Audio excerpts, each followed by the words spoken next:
Jadi semua simbol-simbol yang berhubungan dengan kekristenan itu sama orang Yahudi itu dianggap menjijikkan.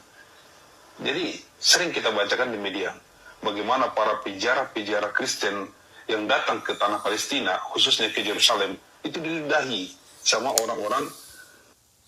Enggak apa-apa diludahin.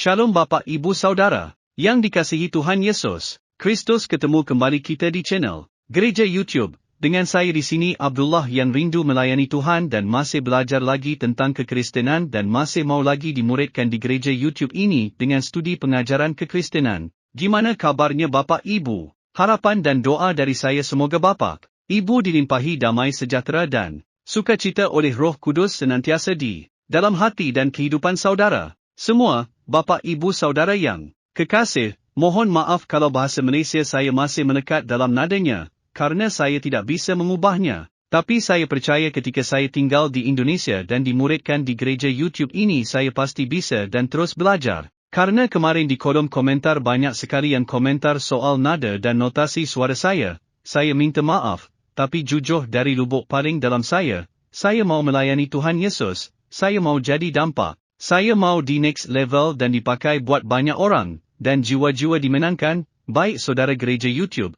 saya ingin mengajak kita semuanya untuk melihat beberapa cuplikan video Pendeta Saifuddin Ibrahim menampar muka para kiai dan para ustaz yang selalu menjelekan kekristenan, yang selalu menjelekan firman Tuhan, yang selalu membodohi jamaatnya untuk membenci Roh Kudus, membenci orang Kristen. Pendeta Saifuddin Ibrahim ini selalu membongkar ustaz kadrun, apalagi ustaz kadrun, yang ngaku-ngaku mantan Kristen, mengetahui ajaran Kristen, padahal dianya aja enggak tahu persis ajaran Islam. Sebelum dia masuk Islam hanya mengagumi hal-hal tanpa mengerti sejarah, tanpa mengerti kebenaran dari yang diceritakannya itu. Contohnya si Yahya Waloni sama Ustaz Abdul Somad, hanya bisa berdakwah menggolol-olol Alkitab. Bilang orang Kristen kafir. Saya senang dengan Pendeta Saifuddin Ibrahim, dia berani untuk melawan, padahal dia adalah mantan Islam juga, tapi dia sudah terima Yesus sebagai juru selamat.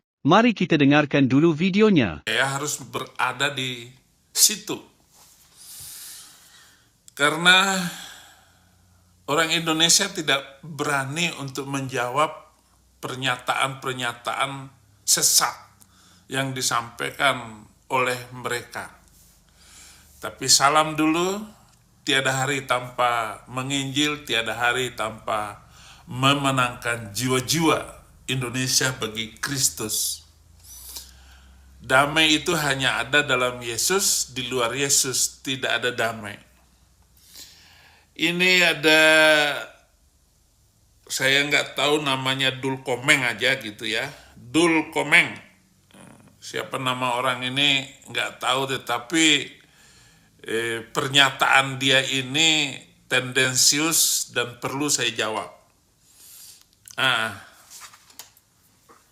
Katakanlah nanti Belanda sudah menduduki Batavia, Jakarta ya sekarang, bisa oleh di tragedi pembantaian Israel terhadap warga Gaza ini ada yang menjadi pertanyaan besar bagi saya ya. Kenapa umat Kristen di Indonesia ini ya, banyak yang malah membela Israel begitu. Padahal ya, setahu saya, pertama, kalau kita bicara iman Kristen, yang membunuh Yesus itu kan adalah orang Yahudi. Itu yang pertama. Yang kedua. Stop dulu, yang pertama dulu. Kematian Kristus di atas kayu salib itu bukan suku atau Yahudi, bukan itu. Tetapi perjalanan itu sudah ditulis, maksudnya sudah diramalkan. kalau dalam bahasa Alkitab sudah dinubuatkan akan terjadi seperti itu. Bahwa nabi-nabi sudah menyampaikan tentang kedatangan Isa Al-Masih Yesus Kristus. Kata kami, kalau kalian kan Isa Al-Masih, begitu. Jadi sekarang bahasanya sudah campur aduk. Karena orang Kristen juga berusaha akan mengatakan pemisahan antara kata Isa Al-Masih dan Yesus Kristus. Ya. Tetapi saya akan menggunakan dua-duanya untuk memberi pengertian kepada Anda, Muslim, yang agak terbelakang cara berpikirnya. Kenapa? Karena tidak memahami etos berpikir firman Tuhan, Alkitab, Perjanjian Lama dan Perjanjian Baru. Nggak bakal nyampe, nggak bakal nyambung. Sebab apa? Sebab Al-Quran tidak ada hubungan apa-apa dengan Alkitab. Muhammad hanya mencomot semuanya. Lalu dilakukan permusuhan, kontradiksi antara semua ajaran Alkitab dengan Al-Quran. Maka orang Islam memusuhi orang Kristen dan memusuhi orang Yahudi karena tidak nyambung di dalam teologi. Teriak-teriak, boikot produk Israel. Apa urusannya dengan produk Israel, dengan kehidupan makmur sejahtera? Nggak ada kaitannya. Yang membuat sejahtera ini justru Israel. Israel lah yang menjadikan kita ini menjadi sejahtera hari ini. Seluruh produk di muka bumi ini hasil pemikiran orang Yahudi, bukan orang Arab. Kalau mau boikot produk Israel, keluarkan semua dari Al-Quran itu nama Nabi Adam, Nuh, Ibrahim, Yakub, semua yang ada dalam nabi-nabi dalam Al-Quran itu. Satu-satunya Nabi Arab hanya Muhammad. Hapus dong Qurannya kalau mau boikot. Ya itu kan cara berpikir on juga kalau berpikir kayak begitu. Artinya hapus semua nama nabi-nabi karena Islam Al-Quran lah yang menyesatkan sejarah para nabi. Nah sekarang mereka setelah terbuka internet itu mulai pokoknya menyerang Alkitab terus. Itu sebuah kebodohan yang lucu sekali. Jadi masalah orang Yahudi yang membunuh Yesus itu bukan, jangankan membunuh, itu sudah biasa bagi orang Kristen. Teladan Kristus itu menjadi bagian di dalam iman yang terdalam. Masalah itu kami tidak permasalahkan, ya. Kita juga tahu orang Yahudi itu menganggap agama Kristen itu adalah agama pagan atau penyembah berhala. Apapun anggapan Yahudi, orang Kristen tidak berpikir masalah begitu. Lo mau, silakan kamu menyembah batu, menghitamkan jidatmu ke arah batu. Kami juga nggak ribut. Kalau orang Islam tidak membakar gereja, tidak mengganggu ibadah kami, udah selesai. Saya nggak ngomong Dul Komeng. Saya nggak perlu ngomong, nggak perlu berbicara itu. Emang kenapa? Kalau Kristen agama pagan, apa urusan lo? Apa urusan dengan saya pakai salib? Apa urusannya? Kamu. Ngganggu lo. Jangan bakar gereja. Jangan kayak Hamas itu. Hamas pemicu teror. Sudah berapa hari nih? Sudah 35 hari atau hampir 1,5 bulan ini. Kan yang kurang ajar itu siapa sebenarnya? Baca dong sejarah nabimu itu. membantai orang Yahudi dan orang Kristen. Jadi yang teror itu adalah sejak nabi kamu.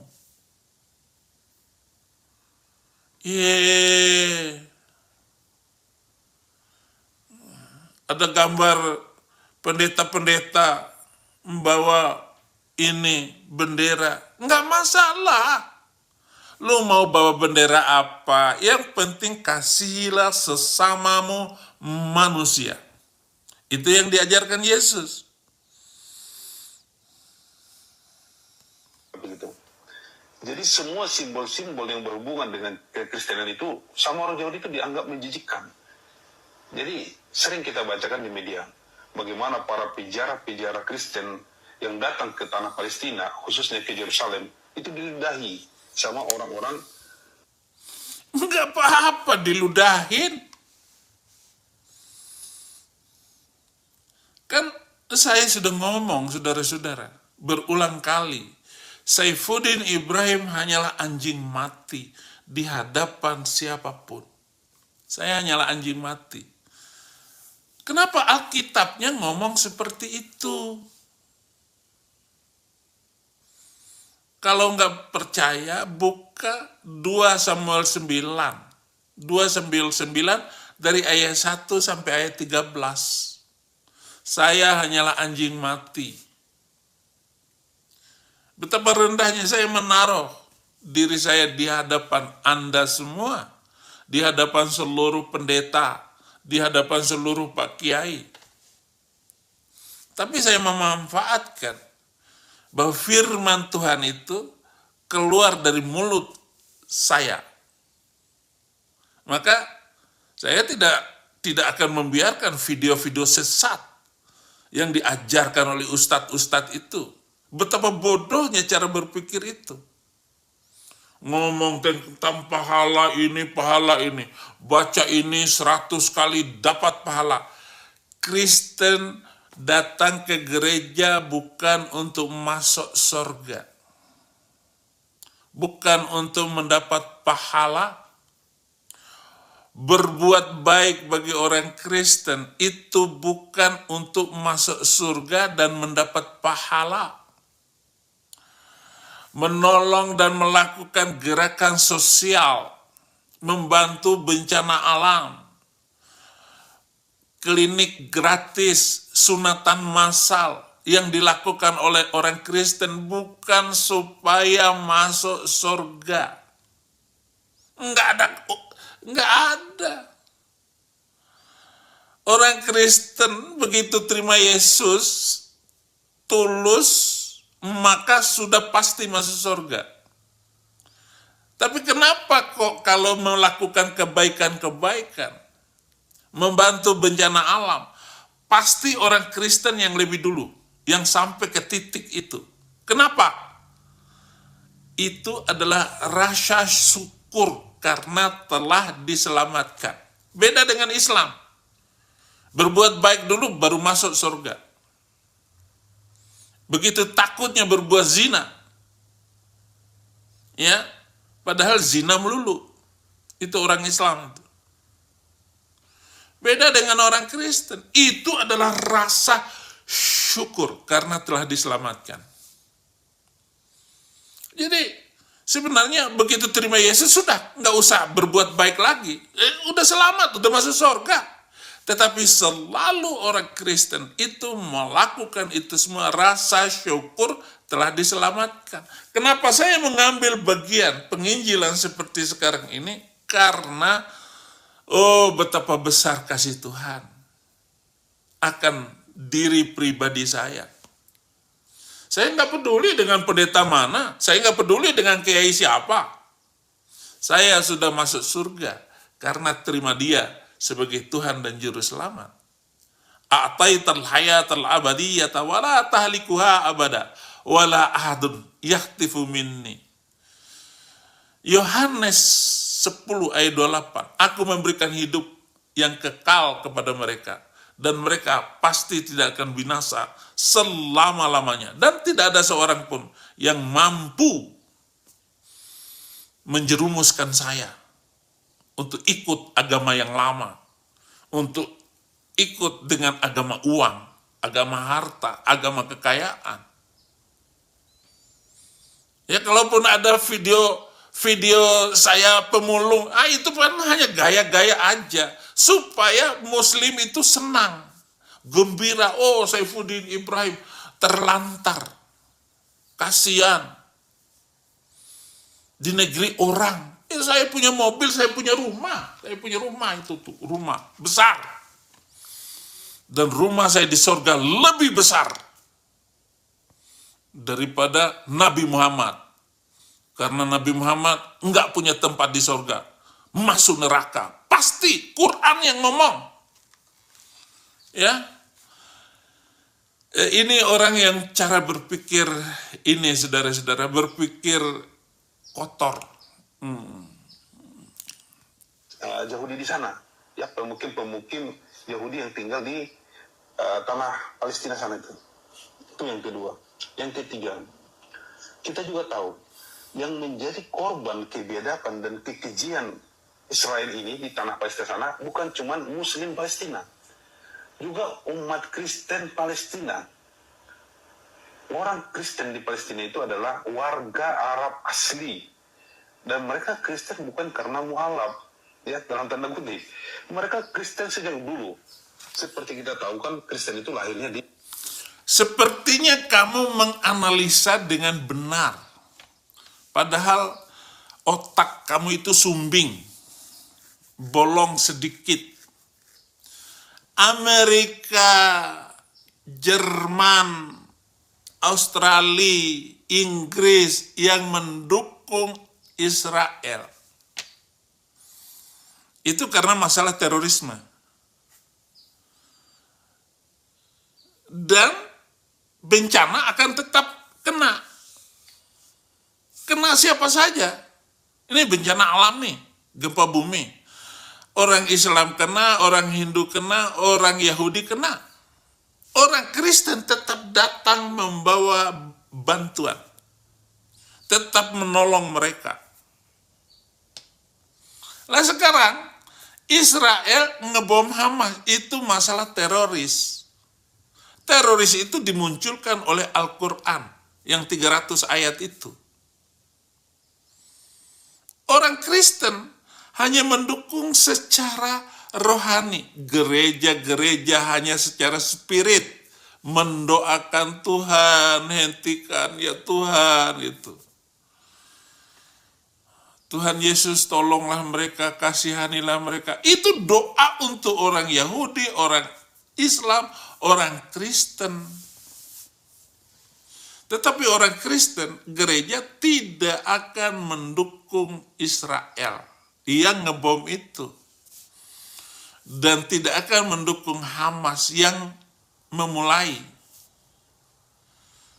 Enggak akan. Mana ada. Bukan dengan kalian ngumpul duit, kasih ustadz tipu. Kamu nggak tahu. Itu kan tipu-tipu itu. Orang Islam kan suka begitu. Minta sumbangan di jalan-jalan. Emang jadi masjidnya? Nggak akan jadi. Percaya dengan saya. Nggak akan jadi masjid yang dibangun dengan minta-minta di jalan. Nggak pernah jadi.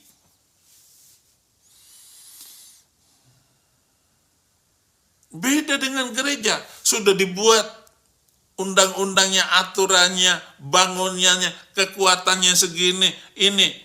Nggak perlu ditambah-tambahin lagi. Memang ada gereja ditambah-tambahin. Itu sudah dirancang untuk bertahun-tahun, ratusan tahun. Kamu bangun musola, ditambah lagi, untuk renovasi musola. Bohong semua di Muslim. Emang dimakan untuk itu. Separohnya dimakan ustadz. Begitu juga ngumpul uang untuk Palestina. Nggak akan sampai ke sana, dijamin. Tipu-tipu Muslim semua. Tipu-tipu Bahar Smith. Saya nggak tahu apa maksud kamu ngomong seperti ini. Kita nggak tahu apa maksud dia. Tetapi yang jelas, donasi. Kalau donasi kepada saya, Indonesia untuk Kristus. Nggak akan saya makan. Jamin. Dari kecil saya sudah jujur. Kasihan. Tanah Palestina. Jadi mereka Kristen sejak awal. Orang Indonesia yang sekarang mendukung Israel belum menjadi beragama Kristen. Mereka sudah Kristen dari dulu, turun-temurun. Dan sekarang mereka itu juga korban kekejian dan kebiadaban daripada Israel. Kalau Kristen di Eropa, misalnya banyak yang mendukung Israel, saya masih bisa paham. Kenapa? Karena kebijakan negara-negara Eropa itu memang mendukung Israel. Ya, bahkan mereka yang menciptakan negara Israel itu, ya silakan dibaca sejarahnya. Tapi kalau orang Indonesia, ya umat Kristen Indonesia yang mendukung Israel, saya bingung. Pertama, kebijakan negara. Iya bingung kamu bacanya Quran karangan Nabi Muhammad. Amerika, Eropa, Inggris, Jerman, Australia yang mendukung Israel itu negara. Negara itu bukan agama. Jangan dicampur aduk cara berpikir sumbingmu itu. Otak botolmu itu dul komeng.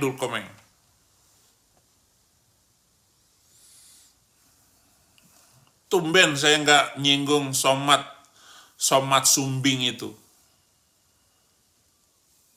Maafkan saudara-saudara, bukan menghina masalah persumbingan.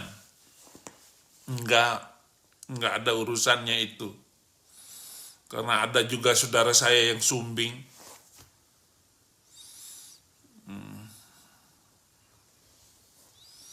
Jadi kenaik mobil, kiwi. Suruh kiri maksudnya, kiwi. Itu negara, bukan agama. Orang Kristen, gereja, berdoa agar dua-duanya menahan diri. Nih, apa ini doa kemarin? Pokok doa misi. Berdoa supaya ada dialog dan perdamaian dalam konflik Israel-Hamas dan tidak menyeret pihak-pihak lain. Tidak menyeret pihak-pihak lain. Itu doa orang Kristen. Nggak ada itu dukung siapa-siapa. Ini misi apa ini? Ini misi di mana anggotanya juga saya, Pendeta Saifuddin Ibrahim, gitu. Ada semua, nih ada. Ini. Berdoa untuk situasi perang di Timur Tengah yang semakin banyak memakan korban supaya kuasa Tuhan mencegah dan mengingatkan para penguasa dan memberikan hati yang penuh kasih. Nalo. Memang ada di masjid doa kayak begitu. Potong tangan saya kalau ada doa di masjid. Ya Allah, hancurkan Yahudi, hancurkan Kristen, ya Allah. Baca surat Al-Baqarah, ayat-ayat terakhir itu. Itu ayat yang didoakan setiap hari Jumat. Supaya menghancurkan orang Yahudi dan orang Kristen. Mengutuk orang Yahudi dan orang Kristen. Itu setiap doa di masjid. Di gereja nggak akan ada, nggak akan ketemu. Ya, itu bukan menghina. Ini didoakan terus tiap hari oleh gereja. Kalau negara Amerika itu bukan urusan saya, bukan urusan pendeta, bukan urusan orang Kristen, bukan urusan agama. Kalian aja yang baper. Belum apa-apa lu sudah ngomong. 3, berdoa khusus untuk badan-badan kemanusiaan yang melayani para pengungsi supaya mereka diberikan kasih, ketabahan, dan mendapatkan perlindungan yang cukup. Nah, ada nggak doa kayak begitu? Itu doa hanya untuk Muslim. Nggak mendoakan orang Yahudi yang kena dampak bom yang dikirim oleh Hamas itu. Nggak ada doanya. Minta saya doa di Masjidil Haram, Imam Masjidil Haram, mendoakan untuk orang Yahudi. Nggak boleh. Haram hukumnya mendoakan orang kafir, mendoakan Yahudi, orang Kristen. Nggak boleh. Apalagi ngomong kemanusiaan. Nih, ini berapa itu pokok doa ini? 10 pokok doa. Ini 10 pokok doa Abdul Komen. Mulai dari 1 itu. Saya bacain. Kalian ini agama pemusnah. Agama kesombongan. Agama hanya membesar-besarkan nama Muhammad, nama antikris, penjahat kemanusiaan, pencipta pembunuhan berantai lewat ayat-ayat Al-Quran. Muhammadlah pencipta pembunuh berantai itu. Berkali-kali saya sudah ngomong bahwa terorisme tidak akan berhenti.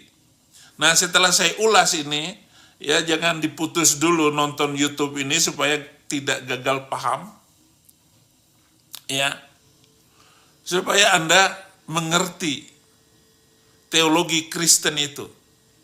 Supaya nggak salah menuduh, oh dasar makan babi, kafir. Bukan masalah makan babinya. Yang menajiskan itu bukan masuk ke dalam mulut, tetapi yang keluar dari mulut berasal dari hati. Itu yang menajiskan. Percuma kamu sunat, tetapi koruptor. Percuma kamu sholat, tapi kami penjahat. Percuma semuanya itu. Percuma makan kambing halal, tetapi kamu bilang, dasar kambing. Nah, itu yang haram, itu yang menajiskan. Kalau sudah makan babi, ya sudah. Diam, jangan bilang babi lo, jangan. Yang masuk ini halal, yang keluar gergar berasal dari hati. Itu yang menajiskan. Cari ayatnya di dalam Alkitab, banyak sekali cerita itu. Inilah pokok etika yang diajarkan kekristenan. Bukan tendensius kayak kamu, Dul Komeng. Itu mendukung mutlak Palestina. Kita bahkan tidak punya hubungan diplomatik dengan Israel. Ya. Yang kedua, kita juga bekas korban penjajahan dari negara-negara Eropa. Sama seperti Palestina sekarang. Jadi artinya harusnya kita bisa merasakan penderitaan yang dirasakan oleh rakyat Palestina. Kalau di Palestina ada pejuang Hamas yang sekarang dicap oleh Eropa sebagai teroris karena berjuang memerdekakan negaranya, kita juga dulu dicap ekstremis oleh Belanda. Para pejuang kita dianggap ekstremis. Mungkin bahasa teroris, karena zaman dulu kan mungkin belum ada kata-kata teroris. Yang kurang lebih sama. Coba berpikir, cara kamu berpikir. Belanda menjajah Indonesia. Portugis jajah Indonesia. Jepang jajah Indonesia. Tapi tidak ada kebencian yang besar terhadap orang yang tidak pernah menjajah kita. Israel tidak pernah menjajah Indonesia. Tetapi begitu bencinya kebencian terhadap Israel itu oleh kalian yang beragama Islam karena dituntun oleh Al-Quran. Walan tarda ankal yahud walan nasara hatta tattabi'a millatahum. Orang Yahudi dan orang Kristen tidak akan rela terhadap kamu, wahai orang Islam, sampai kamu mengikuti agama mereka. Oh, bukan itu, Dul Komeng. Kalau itu ayat Al-Quran, katanya firman dari Allah, kok kebencian yang dimunculkan? Sehingga orang Islam itu benci dengan orang Yahudi dan orang Kristen sampai kapanpun karena diajarkan oleh Al-Quran. Sedangkan Alkitab bilang perjanjian baru, kasihilah sesamamu manusia. Israel tidak pernah membaca keadaan Indonesia. Israel tidak pernah menjajah Indonesia. Tetapi kebencian kalian terlalu, kata Oma Irama, terlalu. Kok benci banget sama Israel? Nggak pernah menjajah, nggak pernah ngapa-ngapain. Itu ditulis di tong sampah di Jakarta. Siapa yang kencing di sini? Yahudi, katanya. Orang Yahudi nggak pernah kencing di sini. Tetapi itu kebencian mereka terhadap Yahudi itu. Nggak kenal apa-apa tentang Yahudi, tiba-tiba bilang Yahudi loh. Yahudi itu sangat kasih.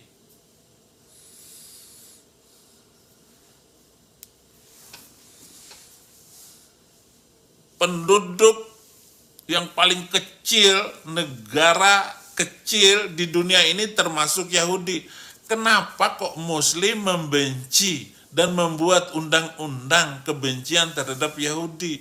Itu karena ada hadis dari Nabi bahwa kiamat belum akan datang sampai seluruh Yahudi dimusnahkan. Sampai batu berkata, "Oi, di belakangku punggungku ini ada Yahudi. Hei Muslim, bunuh dia." Bunuh dia. Jadi kiamat belum datang kalau orang Yahudi belum habis. Inilah cara pandang kejahatan kemanusiaan yang dikobarkan oleh sebuah agama yang bernama Islam. Datangnya dari Nabi Arab. Hanya karena orang Yahudi nggak mau masuk Islam, kecuali untuk ngaco-ngaco aja. Ada Abdullah bin Salul, itu munafik, banyak ngasih nasihat kepada Muhammad, tetapi nasihat untuk menjerumuskan mereka. Begitu.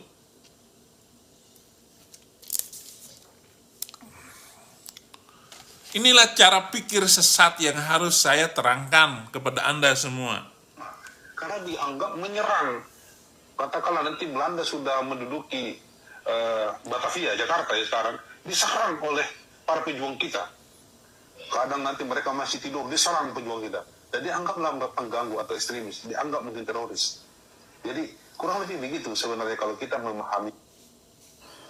Di tragedi pembantaian Israel terhadap warga Gaza ini, ada yang menjadi pertanyaan besar bagi saya ya. Kenapa? Ya udah, jangan bertanya keras-keras kamu ya. Bagaimana sesungguhnya? Kenapa Israel itu membantai itu semua? Pemicunya itu Hamas. Kalau Hamas tidak melakukan serangan dulu, membunuh orang yang sedang nonton konser, kemudian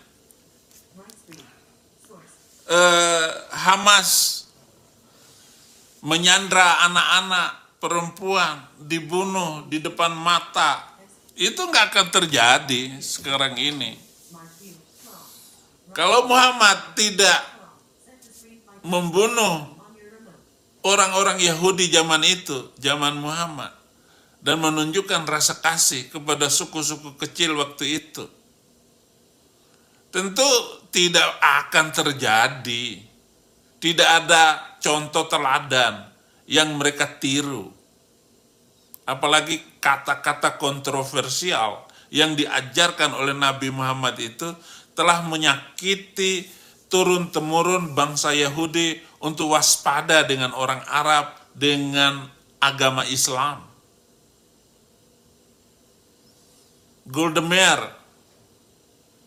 ketika ditanya oleh wartawan, itu Perdana Menteri Israel yang paling ditakuti oleh seluruh Arab,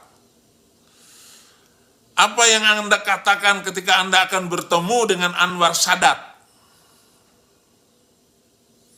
Golda Meir bilang, Shalom, damai. Nggak ada. Kami orang Kristen diajarkan seteru Injil adalah Yahudi.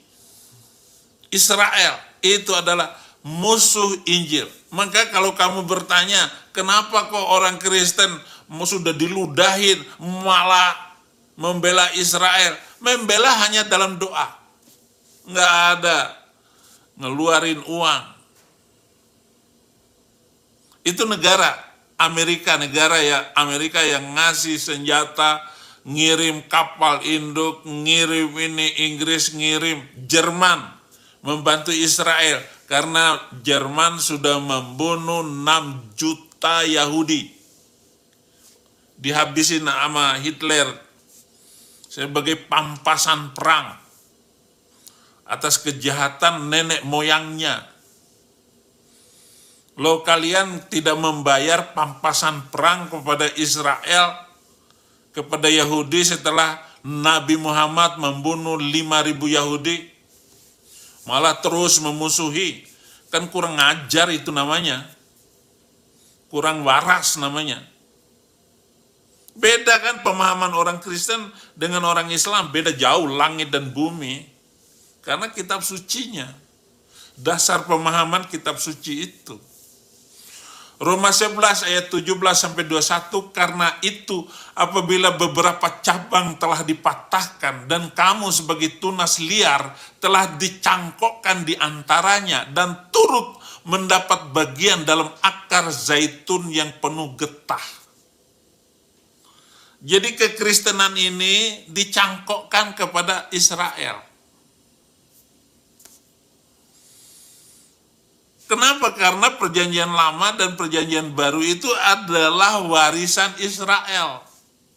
Jadi kalau saya ada di Indonesia menjadi orang Kristen, lalu secara batin, secara hati mendukung Israel, itu nggak salah dong, dukung-mendukung. Anggap saja pemain bola, nonton bola, lalu pasang judi, enggak apa-apa. Yang menang Israel, yang menang Hamas, ya jangan kita yang berantem. Jangan penonton yang berantem. Janganlah kamu bermegah terhadap cabang-cabang itu. Kami enggak menyombongkan Yahudi. Janganlah kamu bermegah terhadap cabang-cabang yang dicangkokkan tadi. Nggak perlu nyombong. Saya nggak sombong karena saya pinter. Saya tidak sombong karena menerima Yesus Kristus sebagai Tuhan dan Juru Selamat. Saya hanya mengajarkan kalian yang bodoh-bodoh ini loh. Yang bodoh dalam beragama. Ya, bahasa halusnya tidak bijak dalam beragama. Kalau kalian enak mau dengar, tidak bijak beragama. Itu sama dengan bilang bodoh, sama saja sebenarnya. Tetapi saya menggunakan kata ini supaya kelihatannya menyakitkan. Padahal sama aja. Jangan bermegah terhadap cabang-cabang itu. Jikalau kamu bermegah, ingatlah bahwa bukan kamu yang menopang akar itu, melainkan akar itu yang menopang kamu. Akarnya itu adalah perjanjian lama, Alkitab, dan sejarah nabi-nabi yang disalahfahamkan oleh Islam. Dari 25 nabi yang dipercaya, diyakini di dalam Al-Quran, 24 itu bukan orang Arab. Hanya satu-satunya Muhammad itu orang Arab. Saya sudah menulis buku. Tidak ada nabi dari Arab. Enggak ada yang berani bantah.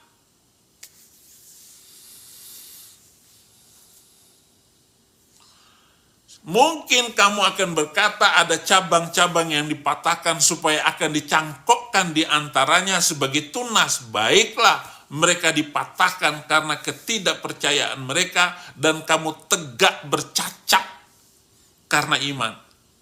Janganlah kamu sombong, tetapi takutlah. Orang Kristen ini diajarkan seperti itu. Adapun mendukung itu, mendukung rohani, bukan ngumpulin duit. Mereka nggak akan ngumpulin duit kepada pendeta, nggak akan terjadi untuk dukung itu. Semuanya untuk penginjilan. Sebab kalau Allah tidak menyayangkan cabang-cabang asli, Ia juga tidak akan menyayangkan kamu. Jadi Yahudi disayang, maka orang Kristen juga disayang. Orang Yahudi menang, ya masa mengutuk, kami tidak akan mengutuk Yahudi. Jangankan mengutuk Yahudi, kami tidak akan mengutuk teroris. Karena tidak dibiasakan orang Kristen kutuk mengutuk. Jangan sampai kutuk itu beralih kepada kita. Ada beberapa orang anak buah murid saya yang saya kutuk. Tapi saya sayangi, kembalikan lagi kutukan itu. Tuhan, hamba-Mu sudah bersalah di dalam berbicara karena mengutuk anak rohani. Saya terjadi itu. Kenapa? Karena kurangnya kemampuan saya menanggal diri, menahan diri, dan mengendalikan diri. Karena kesel. Saya sudah beli hotel, saya sudah bayar hotel, perkawinan dia, tamu-tamu dari saya semua. Tapi setelah saya sudah kasih mobil, ya mobil yang dikasih orang juga. Teman saya cabut kutuk itu, sudah cabut tapi kutuk itu jalan terus, Pak. Terhadap anak rohani sendiri. Karena tidak tahu diri. Nah, jangan sampai itu. Bahwa kita menyayangi Yahudi, maka kita pun disayang. Kami tidak akan mengutuk Yahudi supaya kutuk tidak jadi turun ke kita. Yahudi nggak salah, nggak apa-apa pada kita dikutuk. Sedangkan ini adalah cangkokan pohon. Yang menopang itu akar, bukan kita yang menopang Yahudi. Akar sejarah itu. Kolose 1 ayat 2. Sekarang diperdamaikannya di dalam tubuh jasmani Kristus oleh kematiannya untuk menempatkan kamu kudus dan tak bercela dan tidak bercacat di hadapannya. Supaya kita kudus, supaya kita bersih. Roma 11 ayat 28 dan 29 mengenai Injil mereka, maksudnya Israel, adalah seteru Allah oleh karena kamu. Jadi musuh kita itu adalah Yahudi. Mengenai Injil itu musuhan. Hei Dul Komeng, hei Somat, hei Udi Hidayat. Mengenai Injil, mereka adalah seteru Allah oleh karena kamu. Tetapi mengenai pilihan, mereka adalah kekasih Allah oleh karena nenek moyang.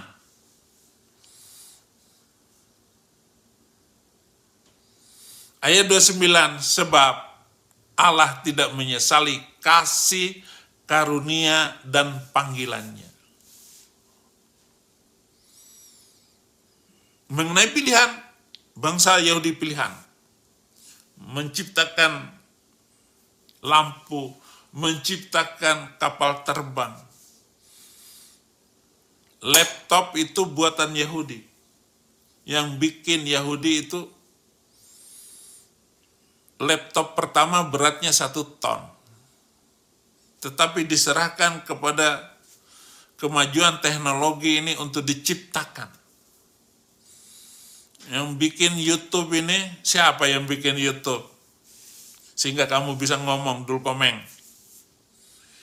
Israel, Yahudi. Boikot itu.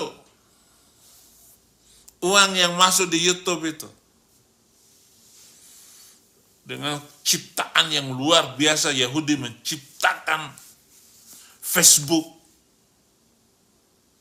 Menciptakan telepon telegram oleh Graham Bell. Dulu kalau bunyi telepon dering-dering itu ada bell, tring, king. Makanya Graham Bell namanya.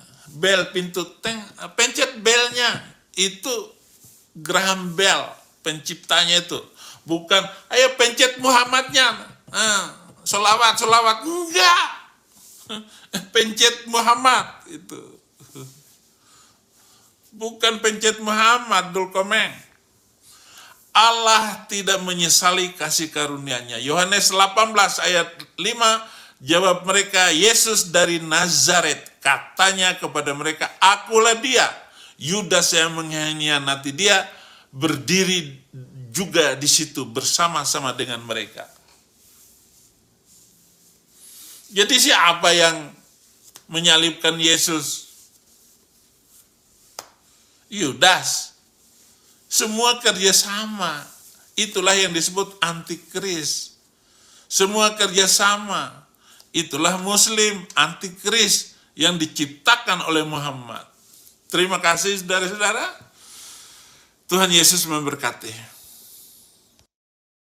Skim tadi video yang bisa saya sampaikan. Bagikan video ini kepada saudara dan rekan-rekan kita di grup WhatsApp dan di media sosial kita, agar banyak jiwa lagi hadir untuk dekat kepada Tuhan, agar mereka diselamatkan. Yesus yang Maha Besar dan Maha Dahsyat. Skim pujian yang sudah kita naikkan bersama dengan gereja YouTube. Jika anda percaya, ayo coba ketiklah, katakan Yesus Maha Besar, Yesus Maha Besar, bagi setiap saudara sahabat gereja YouTube di manapun anda menyaksikan program ini, baik secara live maupun siaran ulangnya. Kiranya pengharapan kita kepada Yesus tak akan pernah goyah, sekali Yesus tetap Yesus sampai selama-lamanya. Jika saudara diberkati dengan video ini, jangan lupa untuk anda share kepada teman-teman saudara dan juga pencet like-nya, jempolnya, serta komen yang baik, dan jangan lupa subscribe YouTube channel Gereja YouTube. Demikian video ini. Saya Abdullah yang percaya Tuhan Yesus adalah juru selamat manusia. Terima kasih, Tuhan Yesus memberkati.